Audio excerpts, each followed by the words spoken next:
some of the main pillars behind Arkham's combat is that on one hand it's very accessible. A lot of people can get into the combat system and have fun with it and succeed, but at the same time it also has incredible depth. There's a lot of ideas that are in there that you can begin to discover and build together and become quite a black belt of fighting in the Arkham games.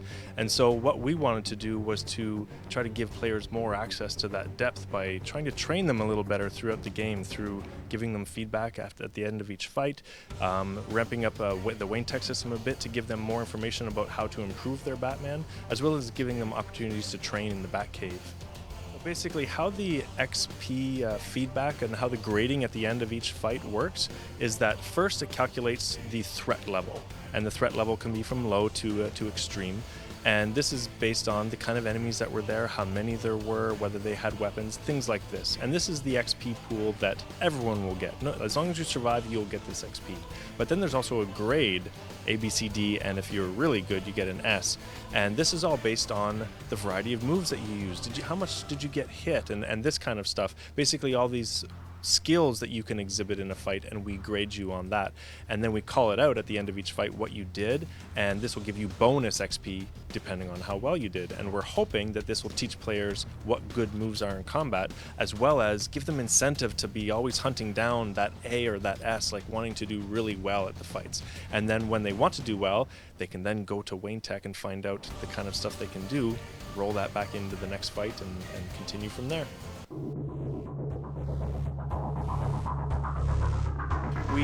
With the Wayne Tech system, we have added there's a few changes we made. We categorized the upgrades into areas where the player understands that when I'm buying these upgrades, I know that I'm trying to become a better fighter. When I'm getting these upgrades, I know that I want to be better at the Predator side of being Batman. And we've also have a section there where they can just reference all of the core moves, like all the moves that you start the game with, so that you can understand even the basics, because there are a lot of basics to understand as well. And then within these categories, we structured the upgrades in trees. And the key for this is that we want to make sure that the players are getting upgrades at the right time, because if you buy an upgrade that is too complicated for you and you're not ready for it, then it often goes unused. It sort of gets set aside, and you feel like you didn't necessarily get your money's worth, as it were, from that level up. And so we wanted to give the player the tools to understand what the upgrades are. So we have videos and text that explains what each upgrade is, as well as that the fact that they've had to buy certain upgrades before, those upgrades kind of teach what you're going to have to do in later ones. And so the tree, I think, really helps players ramp up and customize their Batman. Not so fast, Deathstroke. He's my kill.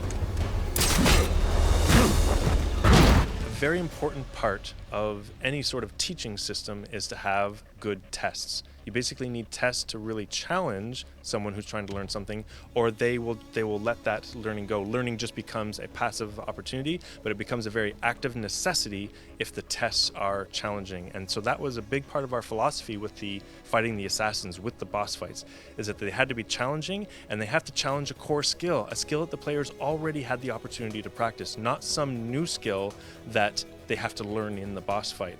And so this philosophy has driven the design for all of the assassin fights so that they act like final exams with very particular skills. And we've just put them in the order where it's like, well, let's teach them these skills first and challenge that, so that once they're better at that, through the rest of the game, they'll be able to use this in future fights. Batman isn't just a crime fighter, not just a brawler out defeating crime with his knuckles, but he is a predator as well. He is a terrifying presence of the night. And so there are situations, usually when enemies are armed and have him outnumbered, where he needs to use the shadows to his advantage. And that type of gameplay returns in Arkham Origins.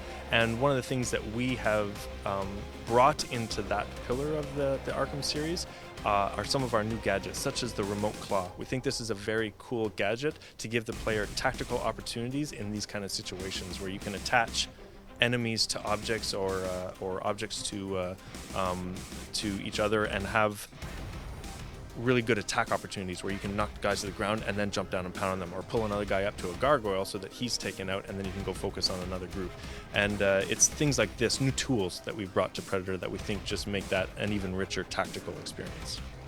One of my main goals with Arkham Origins to bring to the player experience something that I think they will remember and value about our game is Well, A, to have all of those things that they're familiar with and they already love about the series, but B, that there's Gotham City now. You have Gotham City to explore and patrol and protect. There are crimes in progress that are going on that you can be in the middle of your main mission, you can be in the middle of a side mission that you've chosen, and suddenly the police will announce over their broadband that there's a crime going on, and you can stop what you're doing, jump down, intercept that crime, stop it, and then go back to doing what you're doing. You can be Batman. There's something about that fantasy of being on a gargoyle in the city, watching out over what's going on, and then pouncing down on a crime that is happening at that time.